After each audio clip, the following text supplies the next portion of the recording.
5,000 subscribers is a huge milestone for anybody, and I am very, very grateful and very humbled and very thankful to all of you who have subscribed to Geekdom101, and thank you. Thank you very much, and this is the over 5,000 video special. And I want to go ahead and tell kind of my YouTube story. Even though the final book has not been written yet, of course, I want to talk about what has happened thus far, and I want to tell you guys why I'm even here. Before I do, though, I do want to talk about some other projects that I'm working on.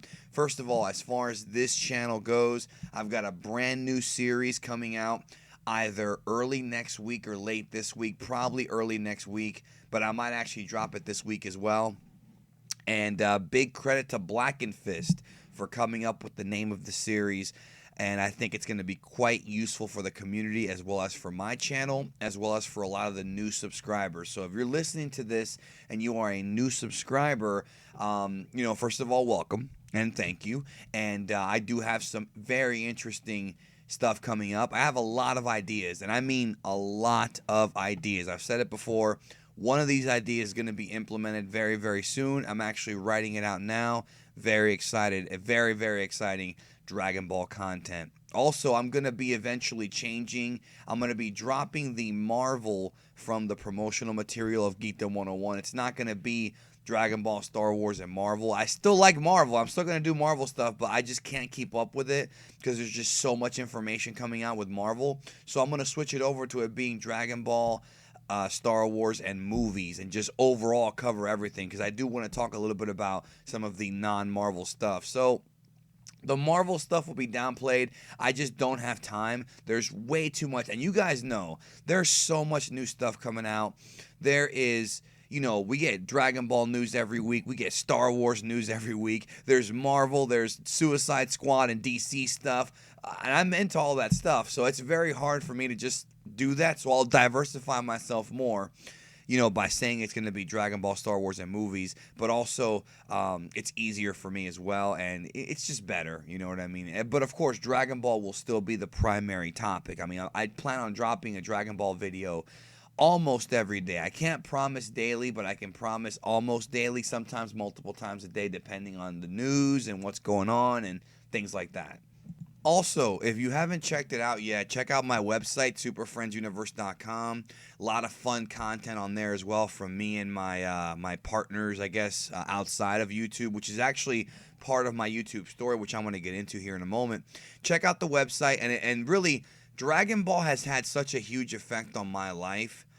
I do consider myself like just one of the biggest Dragon Ball fans ever, and I know a lot of you are as well. You guys are right up there. That's why you're here. I mean, we love Dragon Ball. The other thing I grew up with that really had a huge impact on me was pro wrestling, and I do have a podcast that I do pretty much every week, depending on the schedule, called the K-Fabulous Lucha Brothers Wrestling Show, where we review classic professional wrestling pay-per-views from the past, of course. So much fun, and if you're listening to this and you're a fan of the business of professional wrestling, check out the K-Fabulous Lucha Brothers. Just go over to superfriendsuniverse.com. We just have a great time. Download the show, put it into your iPod. If you have a long commute at work and you want to hear some fun stuff, definitely check that out. Same thing with these videos, too. You can always download the audio for some of these, especially Talk Dragon Ball, because Talk Dragon Ball with me and Super Jayain and some guests, that's meant to be more of a podcast. So, that's meant to, have you download it if you want. I mean, it's up to you. So, just wanted to plug that, I guess you can say, so you guys can check out some other projects that I'm working on, and very excited about the future of this channel. But let's go ahead and get to my YouTube story. Why am I here? A little bit of a different story than a lot of other people. You'd be surprised. I'm going to get into it for those of you who care, and if you don't care, then you want to click off. Well, thank you for watching, and thank you for supporting the brand Geekdom101, but I think you'll be interested in this story. So the fact is, I actually never wanted to do YouTube originally. That was not my intention at all. I knew that there was a potential there for, basically I knew what YouTube was about. I knew people were doing very well on there, but I never really wanted to do that. My original intention, this whole thing started back in March, and it started when I was going to rebrand and change my website. So I wanted to make changes on my website and I wanted to recruit people. I actually was going on YouTube talking to YouTubers for recruitment purposes. The idea being I was going to put their videos on my website to help their audience out, as well as, you know, it gives them exposure and it gives us content. So that was the original intent. And I had started talking to a specific YouTuber who I'm not going to name, and let's just say that it didn't really work out the way I had wanted. And then I talked to another one who it also didn't really work out the way I had planned. So it's one of those things where when Dragon Ball Fakatsu no F was coming out, I was the first guy to get a lot of the information on it because I was monitoring Twitter all night, the spoilers and whatnot, and I shared them with a few people, and it became obvious to me at the time. Now I kind of feel differently, okay? But at the time, it honestly felt like I was being used, and I didn't really sit well with me. So I thought to myself, well, rather than help somebody else become more legitimate, why don't I just fucking get on this thing? Why don't I just do my own channel? That's it. Why don't I just do it? So I started to do, you know, smaller videos. I subtitled the third trailer for Fakatsu no F, or the second, depending on your point of view, way back in March or so. I subbed it, put it up on YouTube, and then I started doing little videos. I think the first one I did was the official announcement that Fakatsu no F, Revival of F, Resurrection F was coming to America. That was the first video I did. And then I started to drop little videos here and there, not anything too crazy. And it just got bigger and bigger and bigger. And then my plan was, let me do videos here and there, but not anything too crazy. And I was starting to kind of, really understand that the Dragon Ball community, the thing about me is that when it comes to the Dragon Ball communities, before YouTube, I was very enclosed. I wasn't really aware that the Dragon Ball community, I mean, I knew it was big, but I wasn't aware of just how big it was. I mean, I knew it was huge, but more so its presence on the internet. And of course, I knew about the big channels and whatnot, but it wasn't until I started gaining momentum and getting subs that I started to understand there's a lot of people out there who are Dragon Ball fans just like me, who we can fellowship talking about Dragon Ball. But also, the other thing too is that it also became very obvious to me that the Dragon Ball community was very misinformed even to this day. What bugs me, guys, is that when I was younger, when I was first getting into Dragon Ball, the community was very misinformed even back then. And it shocks me that now with the internet and with the ability to do research, that people still are misinformed. Case in point, the inspiration for my new series comes in the fact that I've received at least 10 comments from new subscribers or new viewers in the past couple of days about why I pronounce saying science. So, it's one of those things where if you really do your diligent research, you can figure it out. But I guess people don't want to do that. So I'll do it for you. It's content for me. It's educational for you. And that's the entire point of YouTube. And I think it's going to be a fun series. That's all I'll say on that. So, it's one of those things where it doesn't matter how you say Saiyan or science, as long as you don't disrespect somebody else. And I'll do some more videos about that too. I'm thinking about doing one about the dub-sub debate to really, really clear the air here, because I do want to promote unity in the Dragon Ball community.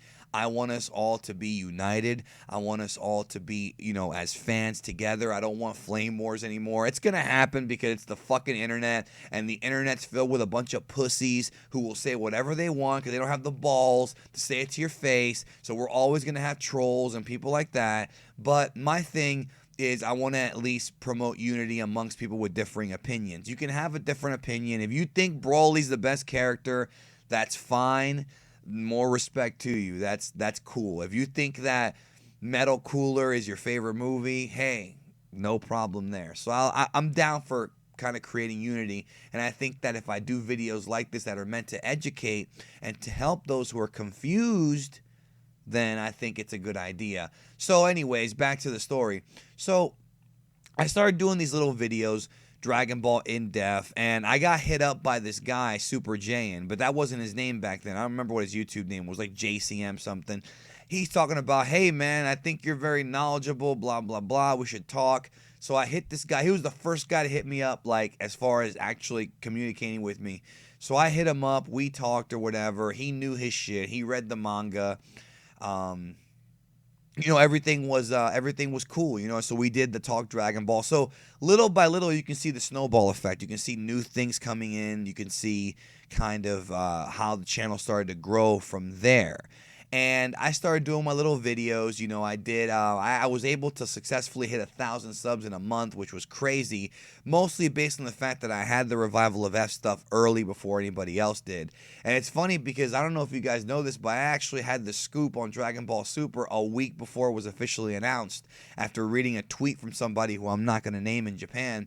The series was already in talks for a while.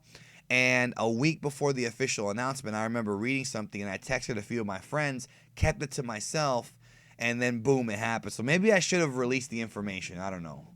So I just kind of started doing my videos, just my idea wasn't to become like Angry Joe or to become a millionaire like PewDiePie, because that's very rare. That's not what I wanted from YouTube. I just wanted to kind of fix some misconceptions in the community. And I knew that my channel is very, very small, and it's still considered a small channel per YouTube standards. But I figured if I can get to at least a few people, that it would be an accomplishment, and I think that I have. So I'm doing my videos, just working, and I'm trying to basically do collaborations with some of the bigger YouTubers. But I knew, and this is kind of how it is, folks, a lot of the big YouTubers won't do collabs with small channels, especially ones that are as small as me. It really takes a lot, and I wanted to do a collaboration with BLACKENFIST because I felt that BLACKENFIST was one of the most well-researched. He's BLACKENFIST is the kind of Dragon Ball fan that I hope everybody would be like, where even though he's not from the tape trading era, even though he's not from like the Mike Labrie kind of early 90s Dragon Ball fandom like I am as well, I feel like he is very well researched and very knowledgeable. And to me, if you're going to be a Dragon Ball YouTuber or even just a Dragon Ball fan and you really love Dragon Ball, you're going to want to know as much as you possibly can. Of course, everybody's different. Some people, like some of you guys, just watch the show, don't read the manga, watch the dub. That's fine. Everybody has different levels of fandom. But to me, that's the kind of guy I want to collab with, somebody who's that in-depth, as well as Qaaman, because I felt that Qaaman had a lot of, he uses his brain kind of differently than me, in that he's more of a logical thinker in a sense. Like, I think I'm pretty logical too, but I mean in the sense of like, he does these what-ifs that are very difficult to do, and he does them. Plus, he really impressed me.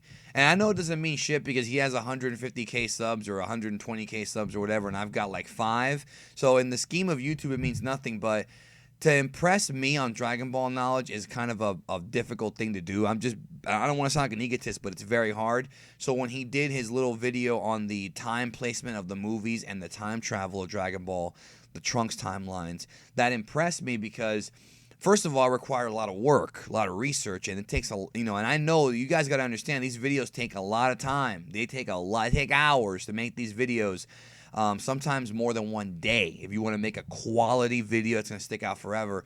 So that impressed me. So I said, okay, I want to work with this guy because, he actually is putting a lot of love into his videos, and that's what matters.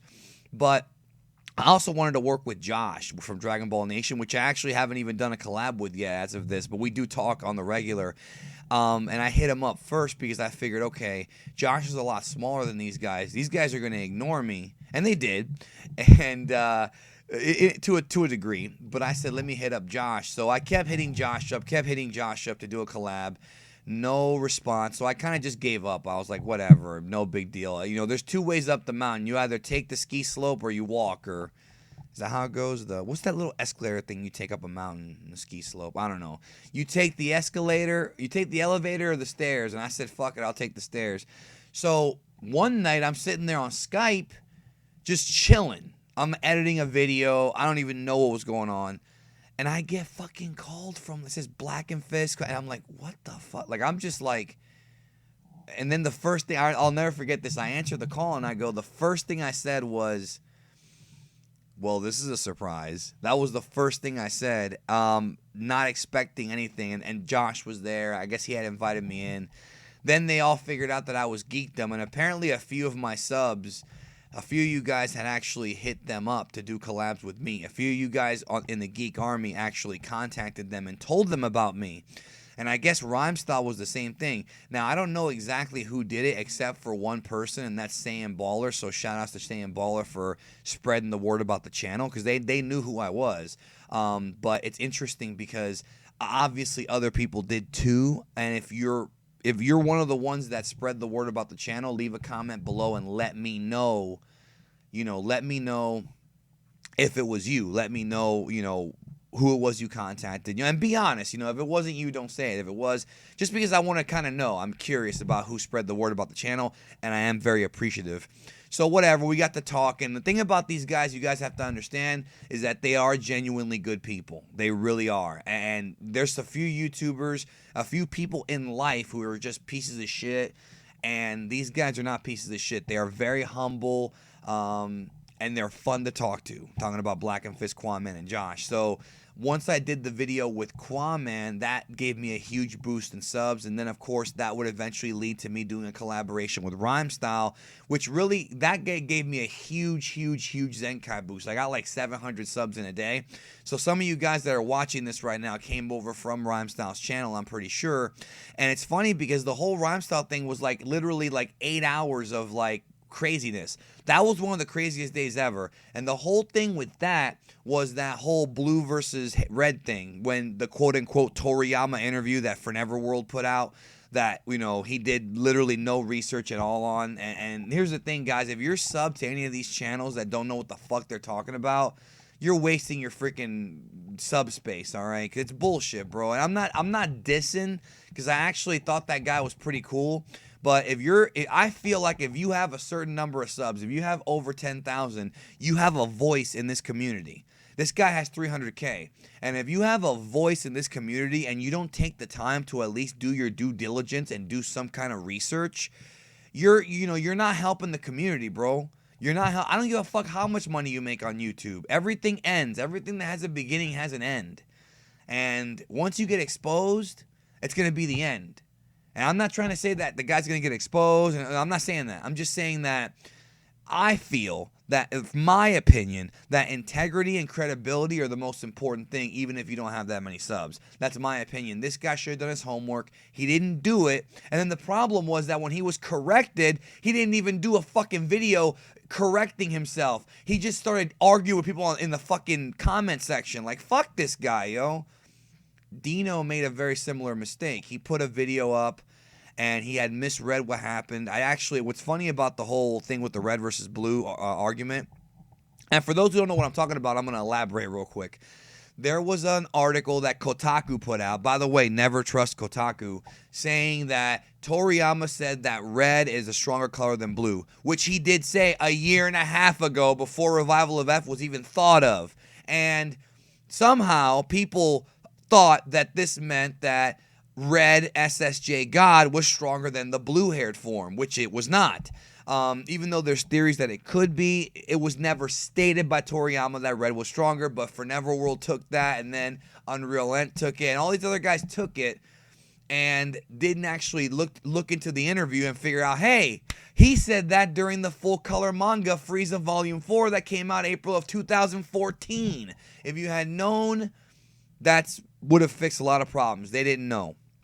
So Mega Man 33570, who I've done collabs with on his channel, he, a buddy of mine, he hit up Dino, showed him the video I did correcting this. Then Dino hit me up and said, we got to do a correction, because, what was crazy about that whole thing is that in the comment section, a lot of people were really, like, a lot of people were totally, like, crucifying Dino here, Rhymestyle. And I'm just like, I wasn't talking about Rhymestyle, because if you remember that day, I dropped my video at the exact same time as Rhymestyle did. There was no way I even knew that he was going to do it. And what's funny about that is I told Qaaman the night before, I said, dude, you need to tell Dino this is a bullshit article, because if he puts his video out, we're all fucked. Because the problem is that if Rhymestyle puts the video out saying red is stronger than blue, people are going to come on my fucking channel and say that I'm wrong, even though I'm not wrong, because Dino has a much bigger influence in the community than I do. So I knew that I had to get to this guy. So I told Qaaman to tell him, and he did. But the problem is that Dino had to go to work like that morning. I think he said he had to go to work that day. He saw the comment, but he didn't get the source. So he just made the video anyways, didn't even like think about it. He thought that maybe it was a mistake. But no, it was no mistake on my part. It really was a fuck up that Kotaku did, because Kotaku sucks. So Dino hit me up. We do the collaboration. That brings in a crap load of new people. And that's kind of where we are today. I mean, that was the last big, I guess, boost for the channel, was that. But even though a lot of you guys don't like Rhymestyle, you know, and I wasn't even aware he had that much hatred in the community. One thing that he did do that earned my respect was that he corrected himself, did a correction video, and then he also collabed with me so that we could kind of spread the truth. And we had a fun time. So that to me shows integrity. You know, if you make a mistake, correct your mistake, and that's it. We all move on with our lives. It's just, that's the right way to do it. Same thing with Goku T23. I know a lot of people don't like Goku T23, but the reality is he saw he made a mistake. He took the video down where he said that red was stronger than blue, put up a new video. That to me, even though you guys may or may not like his content, that still shows integrity, and it shows that he actually cares. So big thumbs up to people who do that. It really is important to me that you try to maintain your credibility as best as possible. Pretty much my YouTube story. I mean, that's pretty much what happened. Obviously, there's more to it than that, but that's pretty much the situation to where I'm at now. Never planned to do YouTube, but now that I'm here, I am pretty happy, and I am having a good time doing it. It's a lot of fun. It's fun meeting people from the community. And my thing is, like I said, I'm doing this because I love the Dragon Ball community. I don't care if you grew up in and watch the Bruce Faulconer in the dub. I don't care if you watch the Japanese version, traded tapes. I don't care if you watch the Latin American version. It doesn't matter to me. If you like Dragon Ball, we can talk about it, and that's why I'm here. I do want to unite everybody from the little kids that only play the video games to the people from KANZENSHUU. I want everybody to just be one big, strong, powerful community, and I want us to defend Dragon Ball against the elitists, against the snobs and the hipsters who have the audacity to put Dragon Ball down. Tien Chagokul knows who I'm talking about. Big shout out to Tien Chagokul. Or is it Gokule? Maybe I'm saying his name wrong. I don't know. I apologize if I am. The DBZ Exterminator, I think he calls himself. So just wanted to say that. But that's on Twitter. But yeah, so anyways, that's pretty much what happened. And I understand this too, guys. Don't think that I'm taking shots at like Forever World. That's not what I'm doing here at all. It's just that I feel, my opinion, if you have a big audience, you need to have some kind of, you really need to have some responsibility. That's me. Because if I had 300K subs, I would definitely research everything before I say it. And that's the thing about this channel, is that I want to be the most credible guy out there, and I am not going to bullshit you, because really there's no reason for me to bullshit you, because guess what? At the end of the day, lying to people will accomplish nothing but kill your credibility. And I would rather be seen as the credible guy than the guy with 300K subs who gets it wrong all the time. So that's it. Hey, support YouTubers. Thank you for supporting Geekdom101, and I will see you guys at 9,000, even though I might do a 7,000 one, because I have a question for you guys, which I'm going to save for that. But lots more content coming. I've got ideas up the ass that nobody else on YouTube is doing, so I'm very excited about that. Stay tuned to the channel. As the channel grows, I will start slowly adding more and more different series. Dragon Ball In Depth is still going to be the main one, and of course the news, which I'm going to drop as often as I can. But I've got some other specials and things like that planned. I've literally got like 3 specials in the back of my head that I want to do, as well as 2 more continuing series. So, hey, it's good to be subbed here, I'm telling you. Anyways, guys, thank you for listening to this long-ass fucking video. I hope y'all have a great rest of your day. Catch you down the road. And remember, take care of yourself and each other. Our tomorrows are not promised. Do something nice for someone. Catch you down the road.